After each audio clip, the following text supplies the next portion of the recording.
In April 2009, Tori Stafford, an 8-year-old girl, mysteriously vanished on her way home from school. 3 months later, Tori's remains, discarded in a garbage bag, were found beneath a pile of rocks near Mount Forest, Ontario. What was unexpected is that the perpetrator himself had joined the search. As chilling tales and intense rumors spread, the question remains: what is the truth behind this case? Who are the perpetrators of this tragedy? Let's delve into the intricate tapestry of the Tori Stafford case, uncovering its darkest corners and finding answers to these haunting questions. Victoria Elizabeth Marie Stafford, commonly known as Tori, born on July 15, 2000, grew up in Woodstock, Ontario, with her mom, Tara McDonald, and older brother, Darren. Her parents split up when she was young, and both struggled with drug problems, which made life tough for Tori and Darren. Tara moved a lot, so Tori and Darren had to change schools often. Money was tight. Tara sometimes had to pawn their toys to make ends meet. Despite living through a difficult childhood, Tori stayed cheerful. She loved playing and watching Disney Channel shows. She was especially close to her brother, Darren. Tori's family had just moved closer to Tori's school, only a short walk away, so the siblings could walk home together, and Tara wouldn't need to pick them up. However, on that day, Darren wanted to walk with his friends who lived nearby before picking up Tori. These friends lived so close to the school that their houses were visible from the schoolyard, so Darren thought he could walk with them there before returning to pick up his younger sister.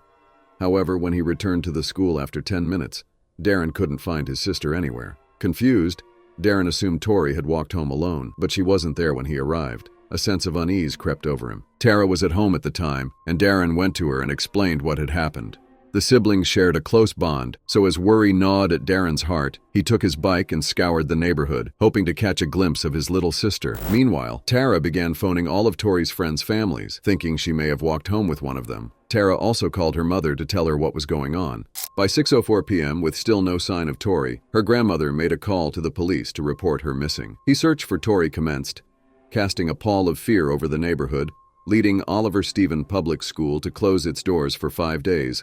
Out of concern for the safety of other children, investigators scoured every nook and cranny but found no leads. Tori's disappearance left everyone bewildered, as if she had vanished into thin air. Police reviewed CCTV footage from the area and uncovered chilling images of Tori walking alongside an unidentified woman in a white coat, sending shivers down the spines of all who viewed it. In the footage, Tori appeared at ease, walking alongside the mystery woman without any sign of distress or resistance. It was evident that she wasn't being coerced, rather, she seemed comfortable in the woman's presence. This led investigators down a new path. The woman had to be familiar to Tori, and she happened to have incredibly similar features to Tara. They had already been suspicious of Tara. It seemed plausible that Tori willingly left with her own mother. Tara's public appearances in the aftermath of Tori's disappearance stirred significant attention, the media's lens questioning her level of distress. Some alleged Tara's demeanor didn't match the gravity of the situation, it not seeming sad enough or worried enough about her missing daughter.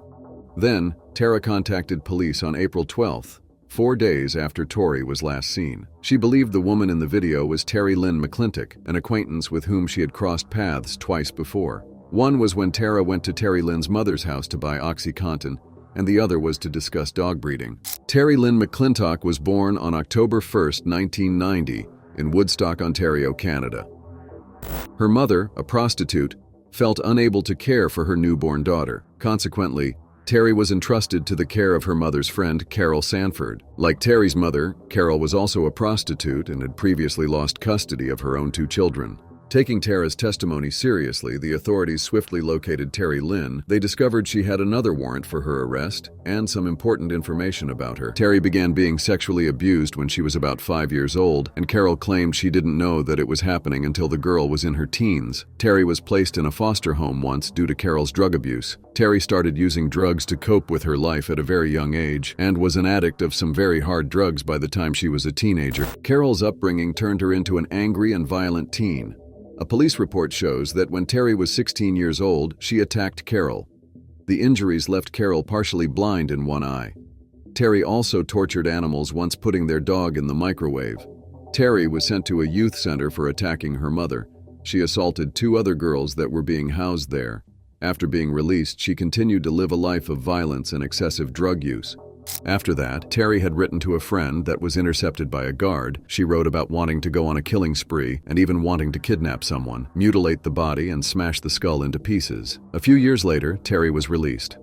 Detectives discovered she had another warrant for her arrest. They quickly arrested her, beginning rigorous questioning about her activities on April 8th. Despite Terri-Lynne's steadfast denial of any involvement in Tori's disappearance, the police remained undeterred. Terri-Lynne remained detained on unrelated charges, allowing investigators to delve deeper into the case of Tori's disappearance. The next 30 days, the police closely monitored Terri-Lynne's interactions, including frequent visits from a man named Michael Rafferty. Terri-Lynne claimed he was her boyfriend, although Michael Rafferty denied it. Investigators questioned whether he appeared troubled when answering questions about Tori's disappearance. Throughout the interrogation, Michael remained calm. Since they lacked concrete evidence linking anyone to Tori's disappearance, they released him. Michael Thomas Christopher Stephen Raffe, aged 28 at that time, hailed from Drayton. Raised by an aunt and uncle, he later relocated to attend Alexander Mackenzie High School in Richmond Hill. After completing his education, Michael settled in Toronto, where he spent his early 20s frequenting bars and seducing women. In early 2009, he started cheating women, one of which happened to be Terri-Lynne McClintic. They started seeing each other in February 2009. Incidentally, on May 20th, 28-year-old Michael Raffe faced charges of first-degree murder, and 18-year-old Terri-Lynne McClintic was accused of being an accessory to Tori Stafford's abduction and suspected murder, because just before their arrests, Terri-Lynne requested an interview with investigators.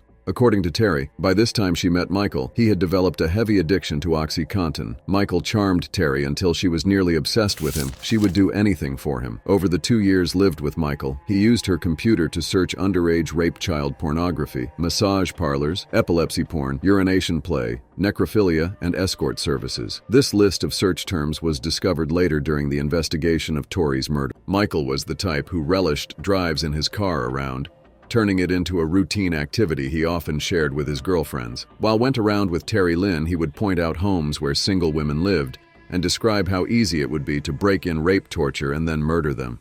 He would drive by schools and point out little blonde girls who he wanted to kidnap, rape, and murder. Terri originally thought Michael was just trying to shock her, but it wasn't long before he asked her if she would kidnap someone with him. On the morning of April 8th, Michael had the idea of kidnapping a little girl. Agitated by Michael's taunts, Terri went to Oliver Stevens Public School and waited for the first girl to walk out. It happened to be Tori. Terri-Lynne strikes up a conversation with her about puppies and luring her towards Michael's car. Then, Michael exited the vehicle and pushed Tori inside. Michael deemed the girl too old for his twisted preferences. He had demanded a much younger victim, considering 8 years old to be too old for his sickening desires. Michael drove to a drug dealer's house. He went inside by himself and returned a few minutes later with a baggie of pills.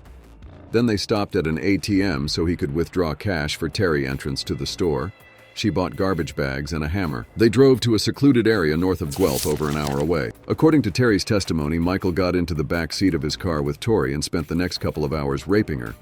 Terri said she wandered around a field. At one point, Michael opened the car door and told Terri to take Tori into the bushes to urinate. Tori was naked from the waist down and she saw blood running down her legs. Then she took the 8-year-old right back to the car and let Michael continue raping her. When Michael was finished, he opened the car door and threw Tori onto the ground and started kicking and stomping on her.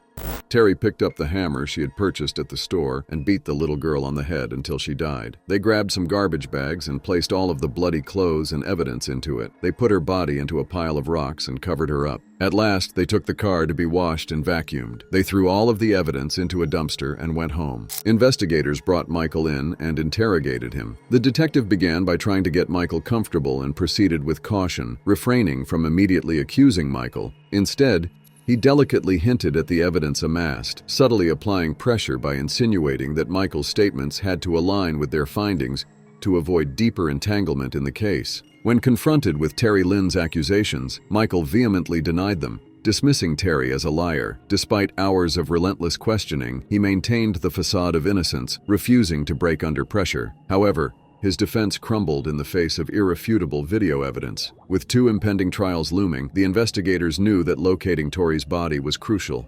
It was a vital piece of the puzzle. With Terri-Lynne's cooperation, they finally achieved a breakthrough. On July 19th, Tori's remains were discovered in a dense forested area. She was found unclothed from the waist down, still clad in the Hannah Montana shirt she had worn on the morning of her disappearance. The medical examiner revealed the extent of Tori's injuries. The little girl had endured unimaginable suffering from a staggering 16 broken ribs, a lacerated liver, and severe head trauma. Michael's trial commenced on March 5, 2012. Terri took the stand to testify against Michael. In a haunting confession, she confessed to delivering the fatal blow to Tori with the hammer. Terri recounted how Tori's desperate screams for help triggered traumatic flashbacks of her own childhood abuse. Overwhelmed by the torment of her past, Terri found herself engulfed in a whirlwind of fear and anguish. In a devastating outpouring of emotion, she unleashed her pain upon Tori, a heart-wrenching echo of the abuse she herself had endured as a child.